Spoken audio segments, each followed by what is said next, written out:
Yeah, against this right back, Charlie.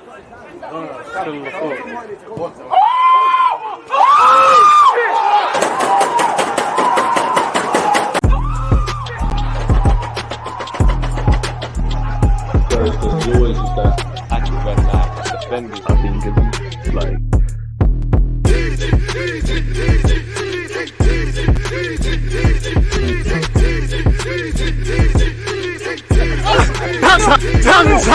Excuse me, boss. What team do you support? What, Chelsea? Yeah. Fuck Chelsea. Chelsea shit. Yeah. Fuck Chelsea. What? Fuck you. Fuck Chelsea. Fuck you. Fuck twat. Chelsea, pussy or what? Say something. Go on, Fuck listen, Chelsea. Fuck you, Fuck twat. Chelsea. So can People deluded, I'm back again. Come on, Ian. Man. Come on. Hey, big up to everybody tuned in. By now, I mean, I've done hella shows with this guy, but I can't imagine you don't know who Matisse is. Make sure you're following this channel. Again, by the time this video comes out, all you got to do is click on the description. How you doing, my guy, man? Premier League's back. We waffled somewhere about it. It's back, man. Yeah, Chelsea, some are Chelsea. serious. Yeah, some are serious and some are slacking and lacking and need to catch up already on points. But it's mad. But that is consistent. This man does not never let the whole fuck Chelsea thing. Like, he wants to make it very clear from the off that he does not like Chelsea, regardless of whether we're 16th, 15th. Doesn't matter. There's still. So I have to respect the consistency. I have to. Listen, I'm shameless. If Chelsea had played me, I support Arsenal, but Chelsea would have to do the best thing ever, innit? So maybe one day, but boy, I can't lie, man. I see my big money signing regulating at Selhurst Park. I see certain man missing penalties and certain man giving away penalties. But hey, what happened against West Ham, man? That Caicedo sket. What's going on, man? That's the 100 million plus trio right there, innit? Literally. Everybody's Shameless. I can't lie. Very different weekends, but nah, listen, it's one of those ones where I'm still calm. I'm still calm. Do you know what I mean? It's only 2 games in, but I'm very aware that tonight we gotta get these points. Do you know what I mean? Because it can't be another week of no win. It's been a traumatizing season we're coming off, and we need some sort of respite. Do you know what I mean? Some sort of, I'm forgetting how to win, bro. Do you know what I mean? It's been ages. It's actually been long. I know you've seen that stat about Enzo Fernandez and the lack of wins at Chelsea since Saidi. You man have done that guy dirty, man. Is it true? Like, is it confirmed? He's only got one win. I don't know how many wins it is, but it's not many. Can't be many, but that applies to everybody in the team that come in from January, because that run was woeful. So that applies to Madueke, to Mudryk, to all of these guys, Badiashile, all of these guys that came in. But for me, it is a new season, so I have left last season kind of in the past anyway. But I need a win. And Poch, at least I can take away that from the Liverpool second half there was a spell there. But even that game we should have won. We should have put our chances away. And then West Ham. Second half, you should have definitely beat Liverpool. I can't lie. The first 20 minutes, it's like you lot feeling sorry for yourselves. Second half, you should have scored. West Ham, I just think you lot go through what we used to go through with Arteta, in that you lot start well, but you don't play well for 90 minutes, and you lot are not capitalizing. Like the West Ham game, boy, I think you lot need a striker. I can't lie. It's like you got no one that just could have put the ball in the back of the net, and I think I saw that against Liverpool to a slight degree as well, man. Should have been ahead at half time, probably, with West Ham. Again, a poor start. Exactly. 6 minutes in, 2 corners conceded. With Ward-Prowse, you're obviously going to concede. Do you know what I mean? You're asking for trouble, innit? Yeah.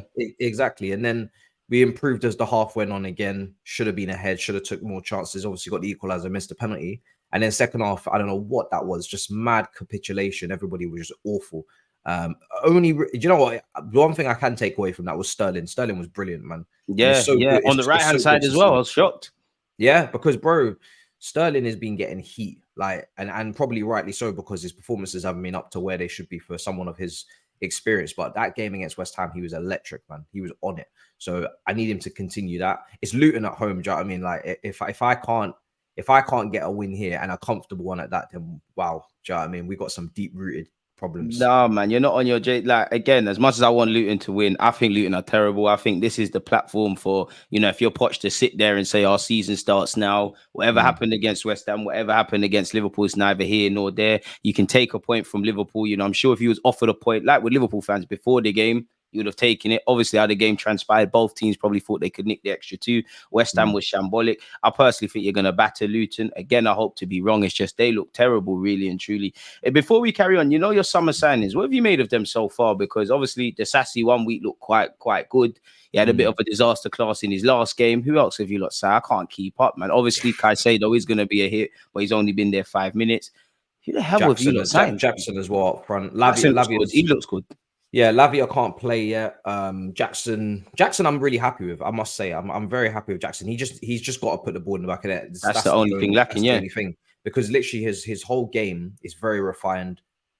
Very good player in terms of technical ability, receiving the ball, hold up play. His hold up play is so good. The ball retention is top. So he's I on the dark arts thing as well, man. He's a bit of a rattler. I like him. I don't know what country he's from, but I like how he's Senegalese. Yeah, he's Senegalese. Them man are different, anyways, man. They're on this.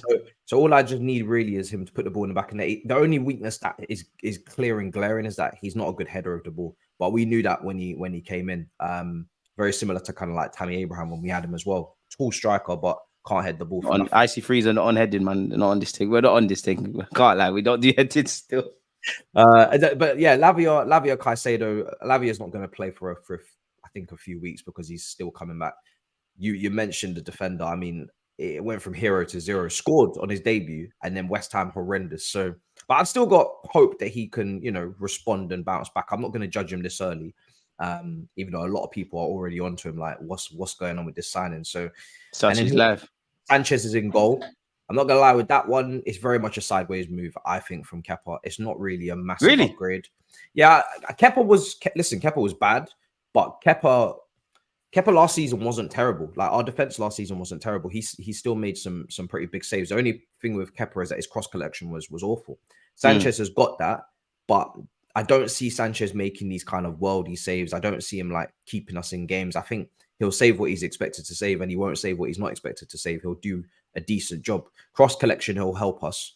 Even from a distribution standpoint, I don't feel like it's a massitive upgrade. I've already seen some straight passes. Bro, you reckon? I can't lie. As a neutral, I think he's a better kicker than my man Kepa. Surely. I don't know. I get a vibe from him where it's not really a solution, because my solution is get someone like top world-class goalkeeper that's going to be, in between the sticks for the next, 4 or 5 years. And it's not a conversation. I think when he was brought in as a competition goalkeeper for Kepa. Yeah, and then Kepa saw Madrid and just... Yeah. But that just goes to show, if you're brought in as competition, you're already, you're not kicking him out, and clearing him and putting him, benching him immediately. It's kind of like, oh, we'll see what happens. Similar with the Ramsdale situation at Arsenal, where you got competition. But at least your goalkeepers are performing to a higher level, I think. So, yeah, for me, I'm not convinced that he's the long-term option there. It's a 25 kind of million deal. It was meant to be a sweetener for Caicedo. We ended up overpaying massively on that one. So Brighton have once again had us by the balls, bro. But what can you do? What do you make of the Caicedo thing? Because obviously, he's not the first, he's not the last. We've obviously got Declan Rice, you've had Enzo Fernandez, you've seen Caicedo, we've seen Maguire, Pogba. We'll be here all day talking about the massive fees. Obviously, clearly you're overpaid, but if the man delivers, then it's a bit irrelevant. He provides longevity. What did you make of the whole pursuit of Caicedo, the whole Liverpool shenanigans, and ultimately the fact that now he's here? Because some would say, do you know what? As good as he is and as great as he is, respectfully to Brighton, from Brighton to Chelsea, it's another ball game. You're not necessarily going to be worshipped for the good things you do at Brighton, at Chelsea. You're a good footballer. That's what's got you in the door. And he's got something like 40 odd appearances. So I'm not using that to mock him, but there's an element of he's going to need time. Obviously, your club at the moment is a bit of a mess on the football field. So everyone kind of has to be quote unquote discounted. So yeah, what is the expectations of Caicedo? Is he one where you're expecting him to hit the ground running sooner rather than later? Because if I was a Chelsea fan, I expect Caicedo, provided the team's dynamics right, to hit the ground running. Lavia, I think he showed at Southampton, he's kind of intermediate. He can get a start, rotate, all of these sort of things. Yeah. So yeah, where are you at with that? Yeah, I think when you're the British record, bro, there's just nowhere to hide. Nowhere to hide for him, right? Nobody. Yeah, he has to hit the ground running. He obviously hasn't got the level of experience in the league that Rice has got. And Brighton still wanted to charge in the end more because of the competition, but I rate the player so highly. What I saw last season was borderline team of the year. I think because Odegaard, Rodri, and De Bruyne couldn't really squeeze him into the midfield, but I wanted to try and put him in there because he was that good. And I saw the versatility that he showed, you know, going from right back, inverting as well into midfield, being able, and the way that they play at Brighton is such a bold style of play that if you can It's play, brave. it's very brave. Like if you can play in the deepest midfield position for them, receiving the ball under pressure, playing the passes that De Zerbi asks you to play. We don't play that level of football. Like we don't play that standard of football. So if you could do that there, what you're coming to do with us is probably simplified. Obviously, right now we're not in Europe. We don't have Champions League. That would be another level to go. But if he can replicate what he did in the league last season, that's fantastic for us. You know, that's exactly what we need in that position. You've got Enzo Fernandez next to you as well. And I think Lavia coming in is just an extra buffer because now you're not, and what I was afraid of is you're not going to be kind of this only, like Kante, where you're just the only one. You're on your J's, innit? And they think you're Superman. Yeah, and then we just rinse him and there's nobody to help. Whereas if and when Lavia is available after the training and he does hopefully start and it is a 3-man midfield, Lavia's kind of his game at Southampton was to defend as well alongside Ward-Prowse and the to you know be involved in the first phase, take responsibility under pressure. Some brilliant performances from him. I remember at the Emirates, proper performance. As soon as he come off, they conceded 2 more goals. The only bad game I've seen from Lavia is the last day of the season where he lost the ball against Liverpool, but that just shows how good he actually is. And you lot, I don't agree with the Souness's, the Petites, like they've been saying you lot are stealing Liverpool's targets. I'll force the agenda, but it's not true. You lot tried to sign Lavia the second he was at Southampton. Yep. You lot were the first team, to me as an ignorant fan, that was onto Caicedo. I think that summer or even that January we bidded, you lot tried a thing, then we tried a thing. Then obviously he's obviously at your club. So I don't agree with that. You're fully right in that. What do you make of it? Go on. For me, if that's a case, that would be Mudryk. That's where you could really say Chelsea. Yeah, you could hear the Mudryk, maybe even Felix. 100%. Yeah, even maybe a Felix. But in terms of those two midfielders, definitely not for sure. 100%. So what would be the first choice midfield three? Because, you know, I feel a bit sorry for that Santos brother because it looked like he might get a chance. But unfortunately, game time is hard to come by. There's one game a week essentially for Chelsea. And when you sign someone for 100+ million, 50 odd, and you've got Enzo, it's going to be difficult, really. So kind of 2 questions in one. What would be what is the first choice sort of midfield three? And also, do you think Caicedo gets the best out of Enzo Fernandez? Because I'd imagine Enzo could play slightly more adventurous in his play now. Yeah, for me, it's if you're gonna go over 3-man midfield with Lavia, Caicedo, Enzo, you've got to then look to your front three for the goals. You know, you've got to look to your wingers as well to contribute. And unfortunately, we don't have goal scoring wingers. We don't have goal scoring wingers like you. Do you know what I'm saying? Like your guys on the flex. And if we did, sounds mad to say that about Sterling though. I can't lie. Sterling's got to be a goal scoring winger, but you know we've got to see it at Chelsea. Obviously, he's had a long career. My problem, my worry is he started at 17. He's now approaching late 20s, early 30s. Has he already had a longer career than his age suggests in terms of the mileage? But we'll have to see as well with him. Right, the Sester Rooney kind of thing. You're right. Yeah, exactly. And then Mudryk, listen, there's just no way at this current moment I can say I expect Mudryk to score goals consistently because he needs to be consistently starting. He's only had 7 starts since he arrived. Madueke the same. They're not polished at the moment. They need a lot of refining. So that's the only thing I'd have a worry about that midfield three. There's a lot of, I mean, it's perfectly balanced in my opinion. I think that midfield three is really balanced apart from the lack of goal threat. You'd probably say like a Jude Bellingham in that midfield, and then you're cooking because now you got goals. But in terms of if you was to drop one out, you obviously, like you said, Lavia can kind of be a rotational player, come off the bench at times. Then I think Caicedo does balance out Enzo very well because he covers a lot of ground mobility-wise. And then on top of that, the tackles and interceptions, which Enzo can be bypassed quite easily. And then you're able to get maybe like a 10 in there or a second striker, and that could be the guy crashing into the box. The big issue I have right now of the team is when we're out wide and we put the ball in against West Ham, which was foolish because we was never going to win headers against. Yeah, that's their bread and butter, really. You're playing into their strengths. Exactly. Zuma, these guys, you're not going to win these aerial duels. But we only had really Jackson in the box, and then maybe Sterling might creep in there. But for crossing aerially, we ain't really got anyone to hit. Sterling's irrelevant then, unless in fact, Rob Holding once got beaten to the air, in the air by Sterling, but you're not going to play Rob Holding every week, are you? Exactly. So my thing was, there's a striker at Porto called Taremi, and he's been linked with AC Milan. He's been linked with Tottenham. He looks Bandulu. I can't lie to you. He's 31. I know he's not. He looks beaky. I can't lie. He looks beaky. I know he's not like glitz and glamour, but his record, bro, is immaculate out there. No, he packed us, I think, a few years ago, if I remember correctly. He scored a mad scissor kick against us. He's banging goals. He's getting assists. He looks like a decent footballer where you could say, okay, at least you're going to get a plan B. What I don't want us to do with Ivan Toney's ban ending, and I don't want us to go and waste money in this market in a market it's not really great for strikers. You saying you're not on the Ivan Toney team? I am. They're saying 80 million though. So yeah, exactly. I saw 80 million as well, and I was like, 18 months on the deal as well. I don't blame Brentford for hustling because I'm having him at Arsenal, but I think prices are set. I don't think there's much value beyond him being a good baller. Price is nuts. I can't lie. I think everybody's got to humble them a little bit and say, listen, bring that price down, then we'll start talking. 50, we could talk. Like, even 50 18 months. We could talk. 18 months on his deal. And if you're Tony, I do think if I'm Ivan Toney, I think you owe Brentford a bit of loyalty in it, like, because they've stood by you. They've given you a platform to play. You've seen it before. Some clubs will cast their hands with you. They've kind of protected him, even when he's come out and said F them on holiday, or he's kind of flirted with Arsenal and Liverpool in the interview. But at the same time, he doesn't owe them nothing. It's a relationship of convenience. And we see it all the time. It's the food chain. It's like if any of our good players, if Real Madrid and them kind of man come for you, it is what it is, isn't it? It's the natural food chain. And I'm sure Ivan Toney being in the England squad, he's probably had conversations like, what is it like being in the Champions League? What is this like? And as you kind of alluded to earlier, like the striker market's on the floor. I don't know why that is. I don't know what your thoughts would be, but the striker market's on the floor. That's probably why you lot was even linked with Balogun, who's now set to go to Monaco. I didn't understand that one. If Balogun would, I don't think it would have worked for you lot because he's only got 22 odd goals. Like, what do you actually make of it? Why is that, like, in your opinion? Like, because it'd be nice to hear from someone else. Why is the striker market on the floor? Is it because strikers have to basically do everything? It's kind of evolved beyond goals. Kind of have to do the Gabriel Jesus thing. What is it? I think with the striker position, it has changed a lot.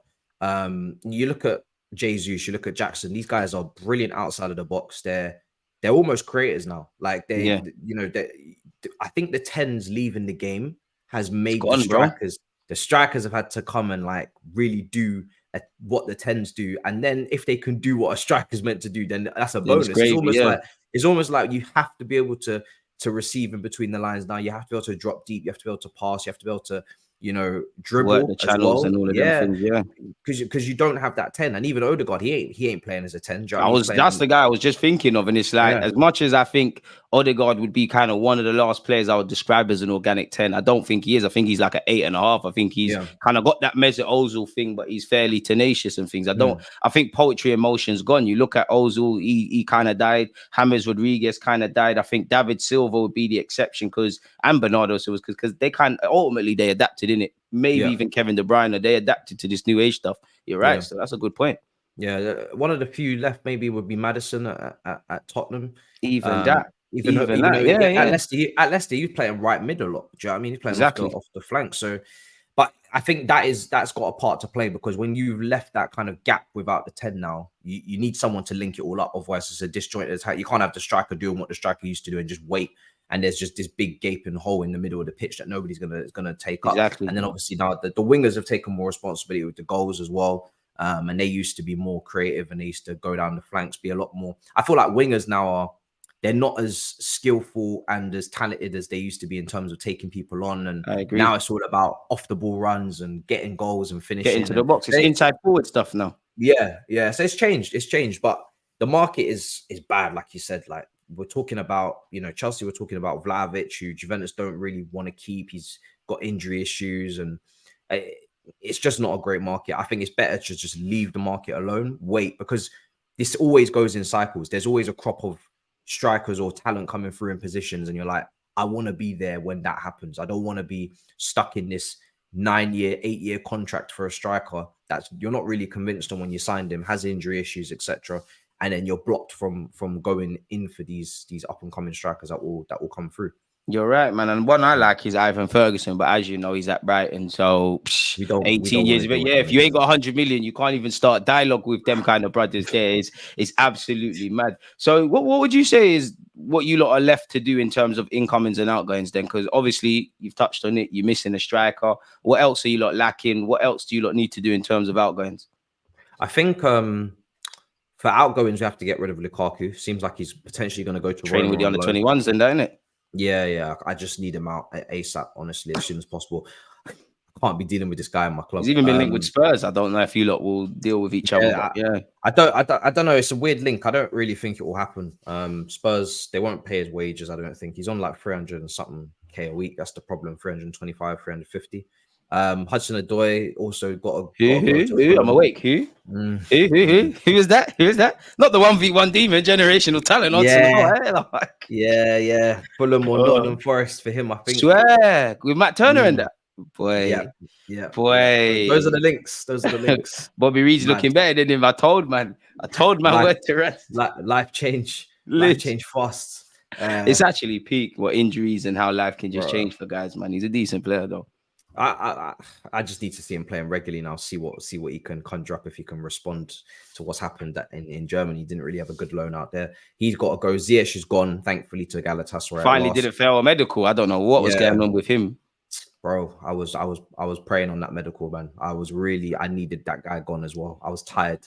Obviously, Aubameyang got shipped as well. Yeah, so those are the outgoings. Once they're done, that's it really. And then, to be honest, I am getting a little bit to the point where the dopamine ain't really hitting with these incoming. Yeah, because every day you lot are getting players. Every day, bro. We just signed Washington. I don't know where he's probably going on loan to Strasbourg. I don't know. It's another striker from Brazil, 18 years old.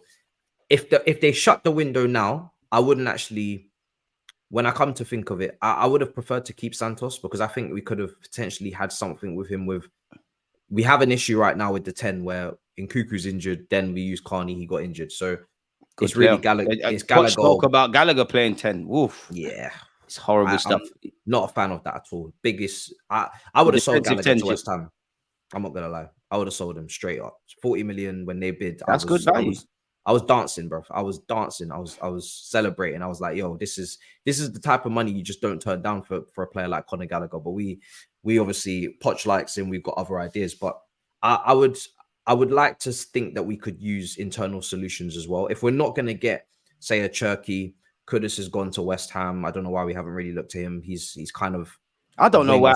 Do you know what? He's one of those where I just feel if you're in the footballing world, there must be something. It might not be ability. It must be certain contract, wages, because it seems like he was linked with our two clubs. He was linked with Man United, and it seemed like he was messing Brighton around. Now again, West Ham, big club, living in London, experienced David Moyes, but they won more games in the Conference League than the Premier League. They're not as in a healthy state as Brighton. They're not as well won as Brighton. And I personally think Brighton are getting to that stage now where they'll always sell players, but it's about holding on to players as much as their managers, or you're going to do what we saw in the early Emirates days, that once you grab a Cesc, Nasri, Van Persie, get them together, it's all torn up. So I don't understand why he picked Brighton West Ham over Brighton. I don't know. Style of play as well, like the style of play at Brighton suits. Even that, yeah, right. Like Moyes is not. Look what Moyes has done with Scamacca. He only barely just managed to get something out of Paqueta, and still hasn't fulfilled his potential at West Ham. And we haven't seen any of Cornet as well, who's really talented left foot. I forgot he was there still. Yeah, 100% people forget he's there because they just don't use him. So it's like Moyes is just not the guy that you hang your hat on to get the best out of creative flair players. And that's what he is. Fantastic finishes for Ajax there the other day. Like the hat trick yesterday in his final game still. Yeah. So I think he would have bridged the gap for us, because he could have played 10. He could have got us goals potentially as well, which you're saying, like, you see, could have jumped up front as well. Yeah, exactly. So I think that would have been the ideal guy to go for. If we're not going for Cherky at Lyon, who's immensely talented, I'm not really sure who we're moving for. So even that Barcola, I'm vexed if you lot get him. If you and PSG get him, the Lyon, bro, he's sick. He's raw, but I rate him still. The the blonde Cameros, I rate him still. He's the winger though, isn't he? The winger, yeah, left winger. But I think as time goes on and he matures, I think he can be converted into a striker. But in my opinion, from anything from 1 to 3 or ish kind of years, he's a left winger. I rate him. I think if you lot get him, that's lit. What have you lot made? What have you as a Chelsea fan made of your whole recruitment policy since He's signed, and obviously now, because it's like 100 man out, 100 man in, bare things going on, like 8-year, 9-year death row contracts. What have you made of all of this? It's got to be a lot for you lot to take in and try and comprehend. Do you know what? It's a big change for us, because we're used to going for more experienced players, and sometimes I do feel like we're overdoing it. Where, listen, I like the recruitment side. I can see that they're bringing in talented players. As soon as they brought in Angelo, we saw him in preseason, looked very talented, very happy. Then he's loaned. Andre Santos, great preseason, talented, kind of really, low key signing. Then he's loaned. So, but I understand the Caicedo, you as well had a good under-20 World Cup. Got Leicester, decent player, and he scored in his debut as well. I come off didn't the even bench. know that. Pick him up, he's lit. Yeah, so I like to see that we're bringing in these players maybe before they go to a Brighton or before they go to a team that will then have their market value 100 million. But what we have to get right is the integration, and there's no point signing these talents that Brighton could get and then not integrating them the same way as Brighton and expecting them to still have the same market value that Brighton have got. These that players is a good point. And if we'll see how these loans go. I think this is a massive part of bringing in talent, is loaning them out correctly. Obviously, Santos has gone to Nottingham Forest. I'm a bit unsure about that one purely because they've got a lot of midfielders. I went through their first team squad. They got Bear, man. Yeah, they're like QPR when they got Rio and them, man, that year. Yeah, Signed everyone. Yeah. So I looked at their team and they've got like 7-8 midfielders. So if he's going to start, cool. If he's not going to play often, that's going to be a massive L on our part because there was other teams interested on loan, Porto, etc. That's like, a good move. People have clocked him already because of what he did in the under-20 World Cup. He was captain for Brazil. So for me, I feel like that one's, we'll see how that goes. And the same with all of the loans. If you're going to have these players, you have to have a clear path, development path. Even if you're not taking them to the first team, the whole thing is you bring them on the cheap and maybe you sell them for a profit. The only way you're going to sell them for a profit is if they do well and if you do the right thing with them in terms of their pathway and their loans. If you screw that up and you send them to the wrong coach, the wrong team, wrong setups, wrong style of play, you're harming your investment.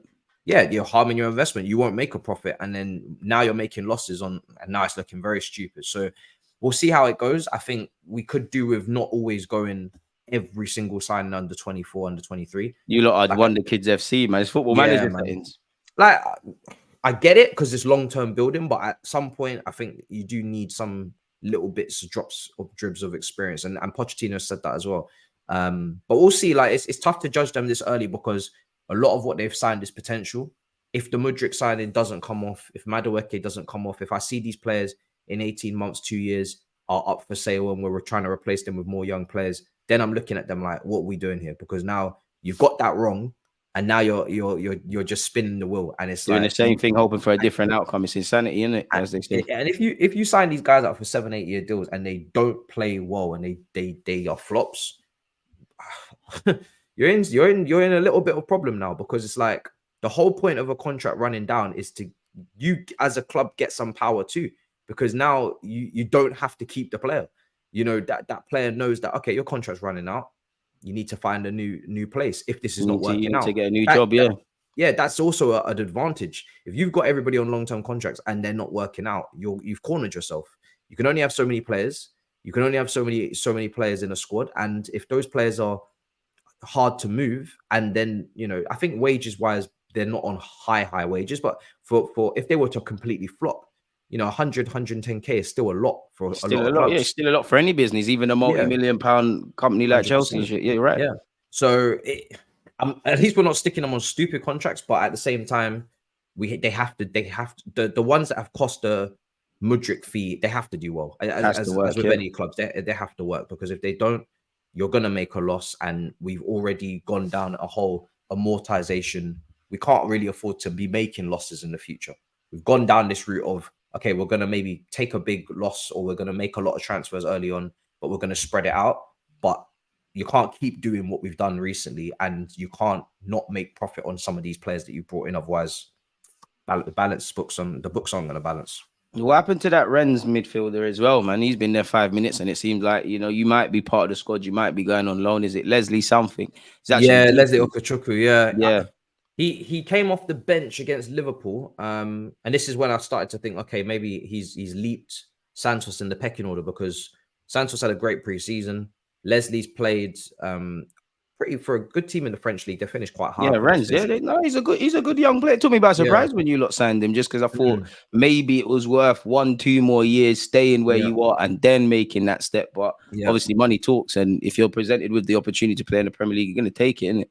Yeah, so I think he's going to end up staying. I think Poch has obviously managed at PSG as well. I think they've come up against each other a few times. He he must co-sign him and think, okay, actually. And sometimes as well, even if they rate you slightly higher, they'll still loan you out because they want you to definitely play, and they'll keep the ones that are not quite ready. necessarily quite ready, but they'll keep you close, coach you. You don't need as many minutes because you're not thought of as highly, and then it works the other way around. Now, I'm not saying that's the case with Leslie, but it could be the case with Santos, obviously, because he had a great preseason. Maybe he's too good to not get the minutes that he's going to end up getting. He's at the stage where minutes are probably currency. You're not going to develop. There's only so much, as you said, training with the first team, occasional 5-10 minutes. And obviously he's left the under 21s level. There's no point being faster, stronger than everyone. Ultimately, you only see how good of a swimmer you are if you're outside your comfort zone. On the topic of Poch, I know the case study, there's only been pre-season and 2 games, but what have you made of him so far? You know, tactically, the way he conducts himself, how he speaks,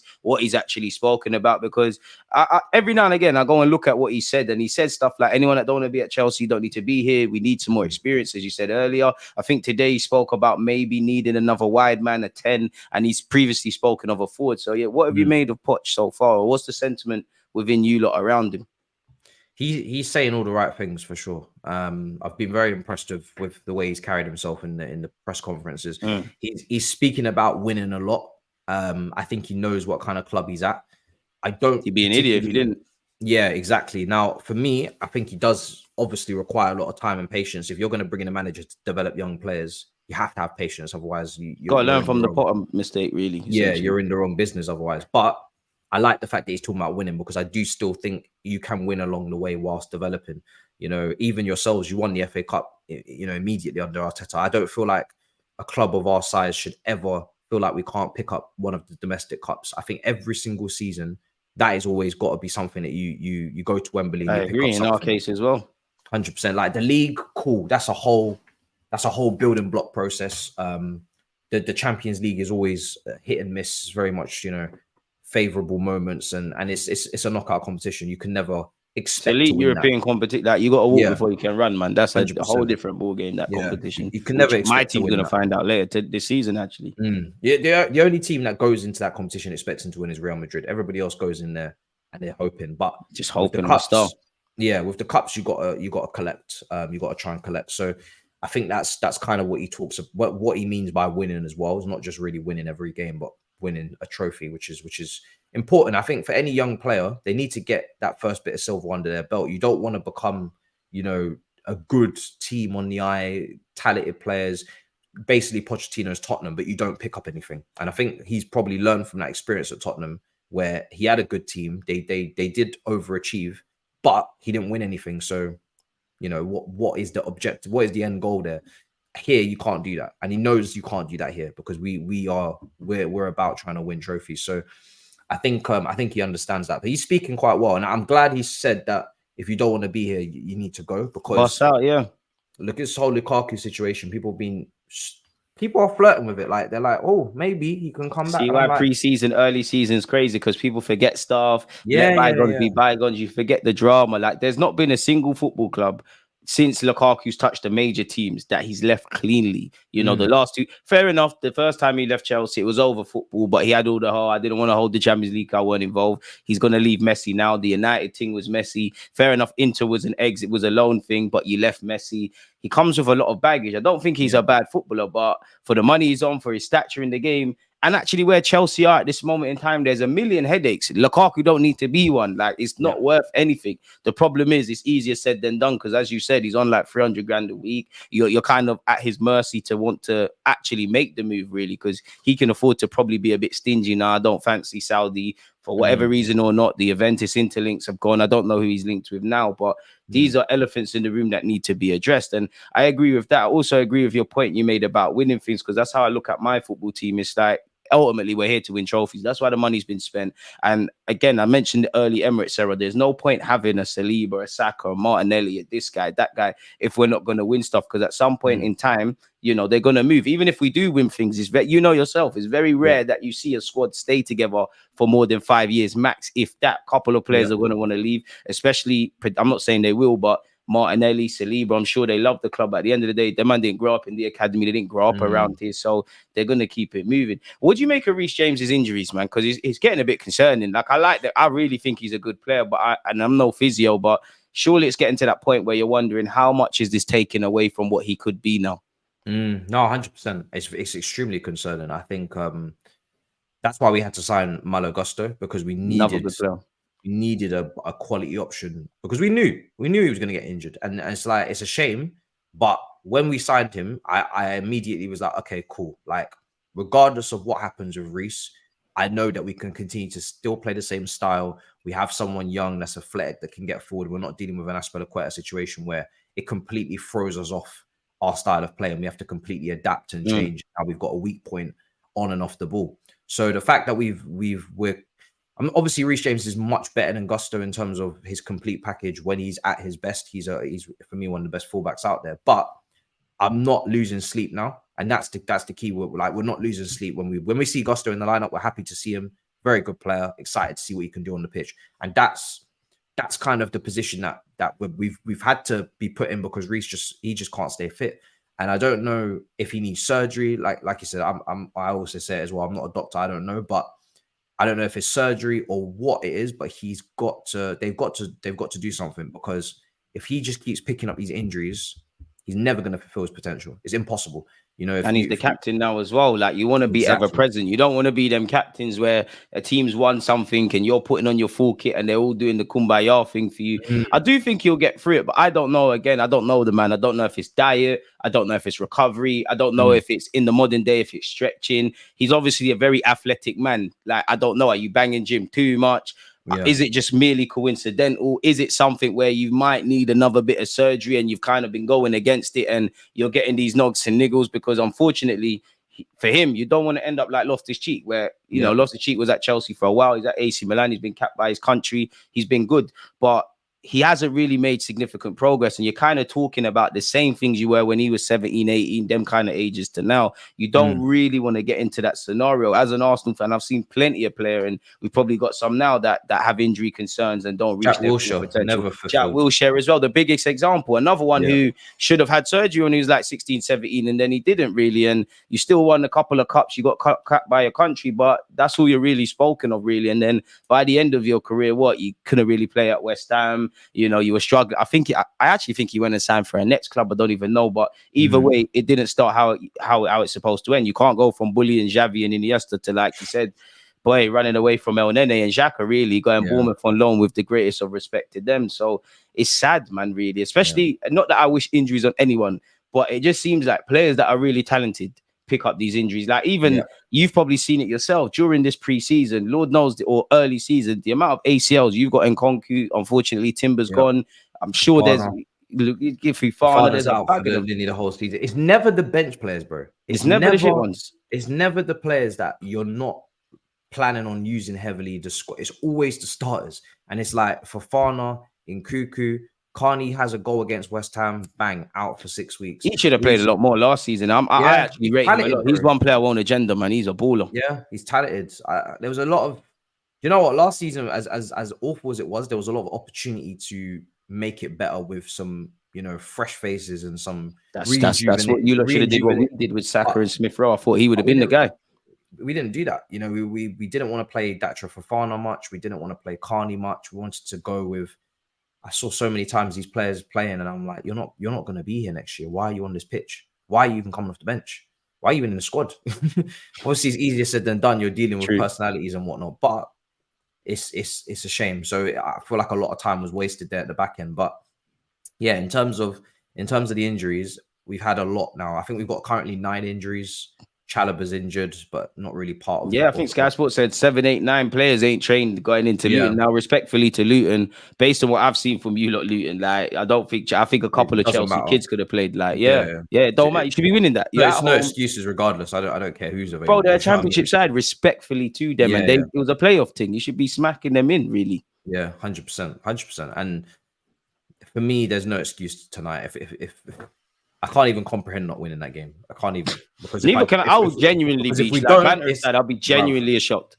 Like, if we don't, I can't. Bro, if you don't score 3-4, I'll be shocked. And I think Poch will as well. I think Poch will look at man even more funnier than he is already because it comes down to pride now. Like, fair enough, point against Liverpool. Fair enough, West Ham could have done better, but there was things and variables that were out of your control, things you didn't do. Luton, you need to win. Your season needs to start now. I don't know who you got after Luton in the game after that. Run. It's a good run, bro. Like now it's time to put runs together. And like you said, you got one game a week, so that's a benefit. That's why I think Chelsea can get top 4. I think it's reliant on a lot of things. But playing once a week, because these were the same. Ultimately, Arsenal missed out, but these were the same things we were saying. You're playing once a week. Poch can really work on a bunch of players and just maneuver with them. With that being said, like that sets me up perfectly. My final question for you: what's your prediction for the rest of the season for Chelsea? And ultimately, what's the goal? I know you mentioned, trying to bring home a cup or just putting your best foot forward in that regards. What's the immediate return for Chelsea at come May? Immediate return's got to be Champions League football. I'd agree. I think it's top 5 now because coefficient points, you get an extra spot in new format next season. Yeah, but that 15 might be big, man. If you get 4th, it's calm. Like that 5th one might be dodgy. Yeah, but I think England are top with the most points, and then it's Spain. So we should, unless Champions League teams and all European teams massively flop like hard this season, then we should be clear. But yeah, I don't even really feel with the money we've put into that midfield now, and if we don't get anyone else, I think we should be able to aspire for even more. We should be aiming to be in 4th or even 3rd, because like you said, it's one game a week. Once Champions League starts kicking in, Arsenal, Man United, and Newcastle. Boy, if you got a big game on Tuesday, Wednesday, big game on the week, it's even Liverpool. Even Liverpool as well. Thursday, they got Europa League. I'm sure they'll take that seriously. That's the percentages for tiredness, fatigue, injuries. Like it all goes up. More games, more problems. Mental pressures as well, man. Yeah, and we don't have that. We have a full week every week to just prepare and to train so there's just for me, there's just no excuse not to be in Champions League next year. And if we can try and do more, be a bit more comfortable with it and more competitive, then fantastic. And then bring home a cup, man. Because as much as I'm here for this whole long-term vision, buying into the future, development thing, cool. But I still need winning business ultimately. Trophies, 100%. That's what you're right. It's ultimately a winning trophy, and that's how I am with Arsenal. Obviously, as much as I want to go for the league and all these things, City's a different ball game. If nothing more, top 3 finish. Give a great account of yourself in the Champions League. Like I don't want to set our aspirations on the floor, but I need to see you in the last 16. If you get into the last 16 and you beat Real Madrid and you go out, cool, I allow you. Ideally, you get to the even more advanced knockout stages. I want the FA Cup. That's the one thing I'll talk with Chess, because I think since we've won it, we've been embarrassing ourselves. And between us and United, that's our trophy, really. We won it the most times. League Cup's not the greatest of importance, but when you've got a new squad, a young squad, and all of that jazz, and especially some new recruits, as you know, the quicker you can win trophies, the better it makes things. So, man, and it's going to be a big test because Arteta and the players, unfortunately, a lot of them are Champions League virgins, apart from, the one we signed from you in Kai Havertz, which I think we're very early on. We're having the same debate that you lot were having. Me personally with Havertz, I think he fits in. I don't think he stands out. I think all the movement and all that crap off the ball is great, but I do think he's being scapegoated. But I think once you start crossing into that territory of praising a man for working hard and all of that, it's very dangerous. And I'm not going to kill him after 2 games, but I just hope Arteta can make it work, because it's going to have to work, innit? Boy, life humbles you, innit? From calling man Shy Havertz to denying I ever said that in my life. I can't lie. Big up Kai, man. But man. And Jorginho as well. He's got some Champions League experience as well. Big up Jorginho. Do you know what? We have to keep him. I personally think we're a midfielder short. I can't cap to you. I like Jorginho. Dependent on the game. I do like, in theory, what Arteta is doing. I just believe right now, like, say we're playing, like, just say we got Chelsea, United, Liverpool back week in, week out. I think you've got to go Rice, Odegaard, and Partey. I think that's our best trio. For sure, 100%. Exactly. Like, you can do this Havertz experiment as much as you want. If it bangs, great. But I think we need a midfielder. I think because we haven't got in 2 midfielders that I would have wanted, I think the absence of Granit Xhaka is a bit of an L. I would like another central midfielder. With Timber's injury, I'd like us to go back in the market. I can't see it happening, but I would like a winger to compete / maybe even take Saka's place. And obviously, like you said at the start, everybody wants strikers, in it. Whether you're able to find a decent one, I just feel, based on the fact that we scored 80 odd goals, if we can get a striker that can get 20, 30, if the Sakas and Martinellis keep getting double figures, then we're closer to 100 surely, and that turns some L's into draws, some draws into W's, some games you've been terrible and you get out. And that brings you closer to City, which is easier said than done, regardless of who City have let go, man. But yeah, I think that Saka one for me is key. Like, big danger of burnout for him at a young age if they don't get him. Not even saying that someone's going to take his place, because he is, for me, he's one of the top stars coming through now. Like, he's clear, you know, in terms of that position. You don't really want to see no one else out there, but he needs just. I don't even think from a motivation standpoint, attitude, I don't think you have any issues or any worries there.